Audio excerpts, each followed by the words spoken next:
உட்காருங்க, முன்னாடி தள்ளிக்காருங்க, இன்னும் முன்னாடி தள்ளிக்காருங்க. எதோ வேணும்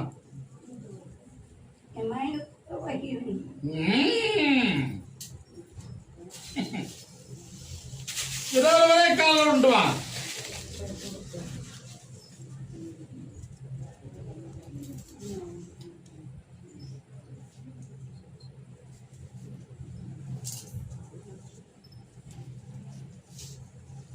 முன்னாடி தள்ளிக்காருங்க. ஏதோ அவனை கட்டுப்பாடுக்கு போன சரியா? போற வழியில அந்த இலையில என்னை போல ஒரு காவல் தெய்வம் இருக்கும். இருக்கா? உன்னுடைய பிள்ளைக்கு உறவாளையும் சிந்தனையாலையும் வழி வகுத்து தரணும், பட்டம் கட்டணும், ஜெயித்து கொடுக்கணும் அப்படி என்பது உன் கேள்வி. அப்படித்தானே? புரியல?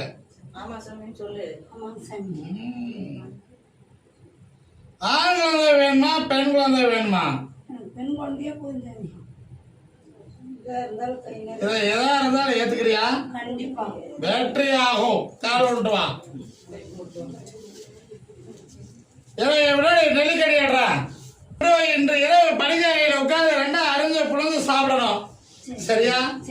நாளைக்கு காலையில எழுந்த தலைக்கு நீராடி இந்த நெல்லிக்கடியை அவள் மட்டுமே பருக வேண்டும். சரியா? மார்கழி 30க்குள்ள குழந்தை சரளமாகும். ஆசைப்படியே பெண் குழந்தை பிறக்கும், வெற்றியாகும். அப்படி பிறகுற குழந்தைக்கு என்ன பேர் வைப்பேன்? என்ன சொல்றீங்க?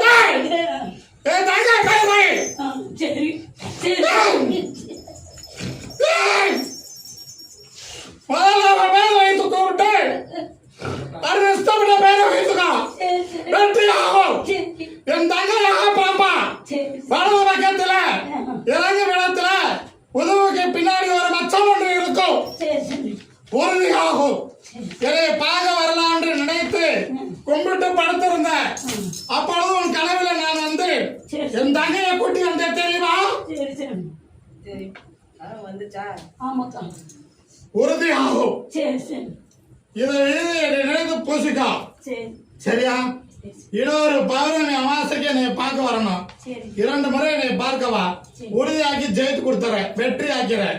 உன்னுடைய அரசனுக்கு ஒரு பணம் ஒண்ணு வர வேண்டியது இருக்குது. அந்த பணம் 30 நாளைக்குள்ள பாதி கிடைக்கு வாங்கி கொடுத்துறேன். என்னை எப்பொழுதும் நினைத்துக்கோ. உன் ஆயுள் உள்ள வரையில நான் கூட இருப்பேன். வெற்றி ஆகும், ஜெயமாகும். பார்த்துடுங்க.